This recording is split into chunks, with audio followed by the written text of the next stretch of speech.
Hey, it's Ashley. If you haven't subscribed to my channel yet, do so right now. Just click the subscribe button. Today, I'm recapping my conversation from the previous episode of the Courageous Worth podcast with my guest, Whitnee Hawthorne. Whitnee is a woman of many hats. She is a professional speaker, author, certified coach, Fortune 500 executive, productivity expert, successful entrepreneur, self-care guru, and a passionate mom and wife. She teaches her audiences steps they can take right now to increase their productivity, grow their confidence, and bring more joy to their lives.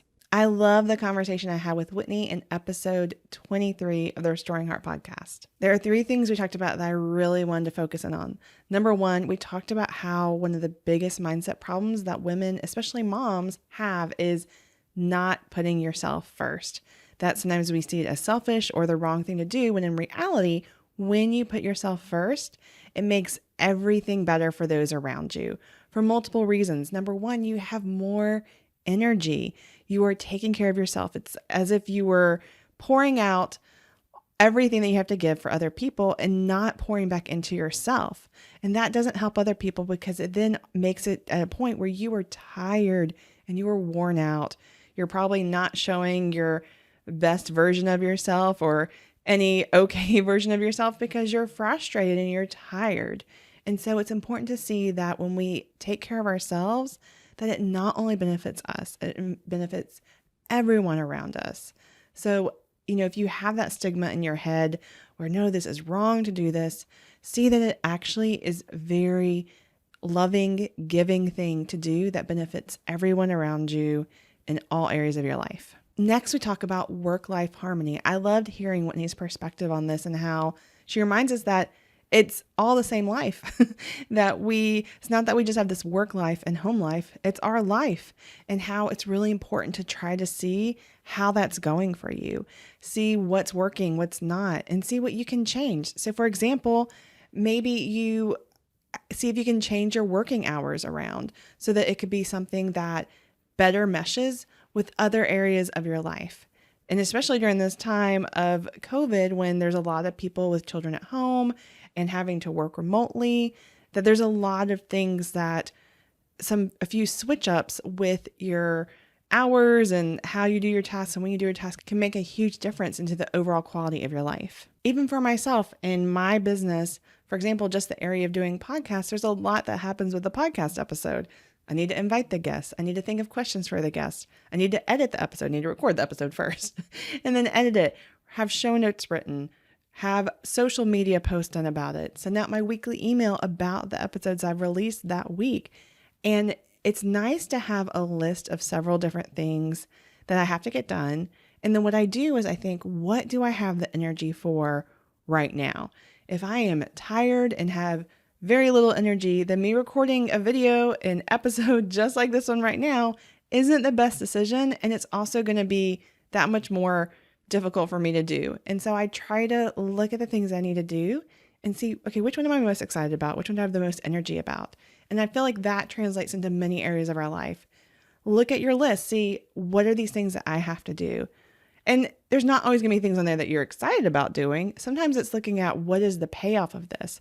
For example, if you get stressed out every week from having to think of all the meals you're going to prepare on a given day, it comes lunchtime. Oh, what am I going to have? It comes dinner time. What am I going to have? Maybe doing meal planning would just add a whole bunch of peace throughout the rest of your week. And so it's just seeing that, take some time to evaluate how things are going for you and look at where you can change things up to just make your overall life better, have more energy, enjoy everything.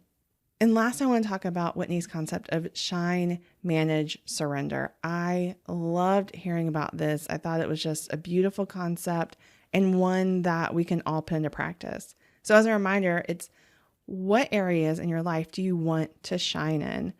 What areas in your life are you like, I don't want to shine in them. They need to happen. So I'm just going to figure out how to manage them.